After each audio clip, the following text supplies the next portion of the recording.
Gordon Freeman in the flesh, or rather in the hazard suit.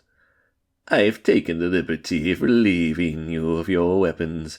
Most of them were government property.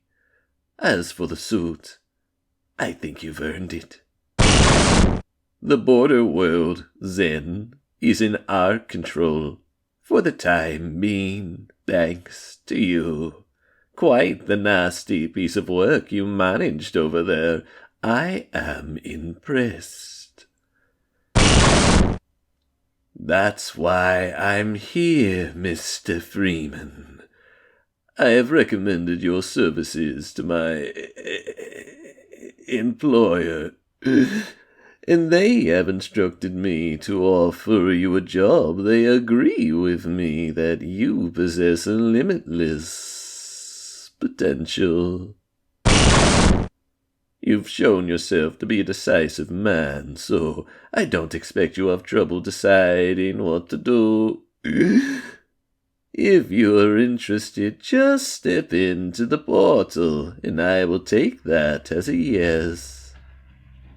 Otherwise, well, I can offer you a battle of which you will have no chance of winning. Rather an anticlimax given what you've just survived. Time to choose. It's time to choose. Well, it seems we won't be working together. No regrets, Mr. Freeman.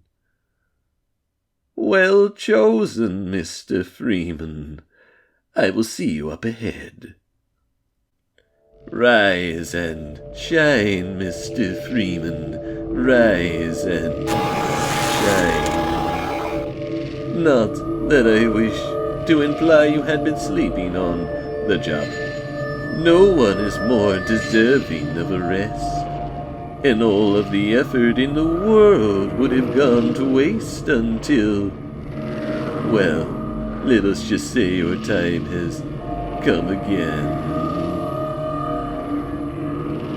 The right man in the wrong place can make all of the difference in the world. So wake up, Mr. Freeman. Wake up and smell the ashes. Time, Dr. Freeman? Is it already that time? It seems as if you'd only just arrived. You have accomplished a great deal in such a short time span. You've done so well, in fact, I have received many interesting offers for your services. Ordinarily, I wouldn't contemplate them, but these are extraordinary times. Rather than offer you the illusion of choice, I will take the liberty of choosing for you if and when your time should come around again. I do apologize for what must seem like an arbitrary imposition. I'm confident it will all make sense in the course of... Well, I'm really not at liberty to say. This is where I get off. We will see about that. Dr. Freeman, I realize this isn't the best time for a heart-to-heart, but I had to wait for your friends to be otherwise occupied. There was a time when they cared nothing for Miss Vance, and their only experience with humanity was a crowbar coming at them down a narrow corridor. When I plucked her from Black Mesa, I did so in the face of opposition, that she was just a little child of no redeeming value. I have learned to ignore such naysayers when quelling them was out of the question. But I am not one to squander my investments, and I remain confident she was worth far more than the initial appraisal. That's why I must now extract from you some small repayment owed for your own survival. See her safely to White Forest, Dr. Freeman. I apologize I can only observe, but I have agreed to abide by certain restrictions.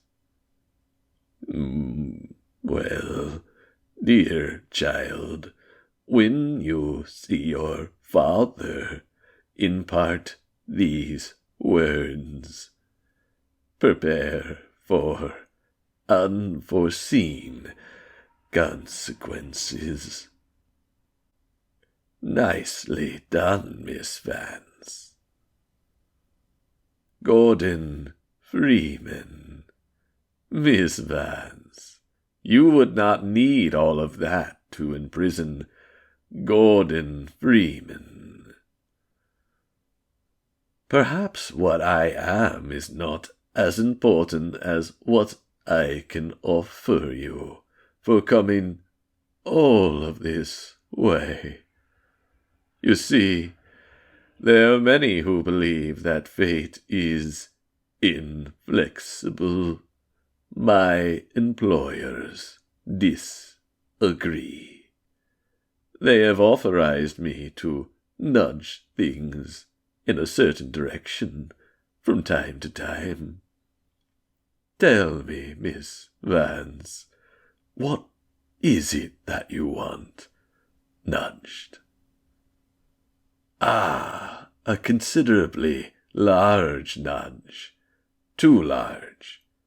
It conflicts with the interests of my employer.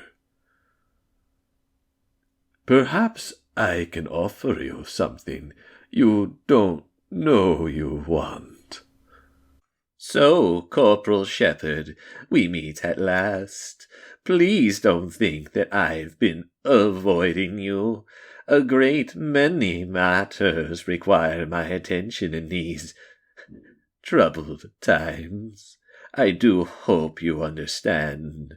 And now I require a further indulgence on your part. You see, I cannot close my report until every loose end has been tied up. The biggest embarrassment being the Black Mesa facility, but I think that's finally taken care of itself. Quite so. But there's still the lingering matter of witnesses. I have a fascination with those who adapt and survive against all odds. They rather remind me of myself. For no other reason I have agreed to preserve you for a time. While I'm sure a civil servant such as yourself understands the importance of discretion, my employers are less than trusting, and rather than continually subject you to the universal human trait of telling all, we will convey you somewhere where you can do no harm and no harm can be done to you.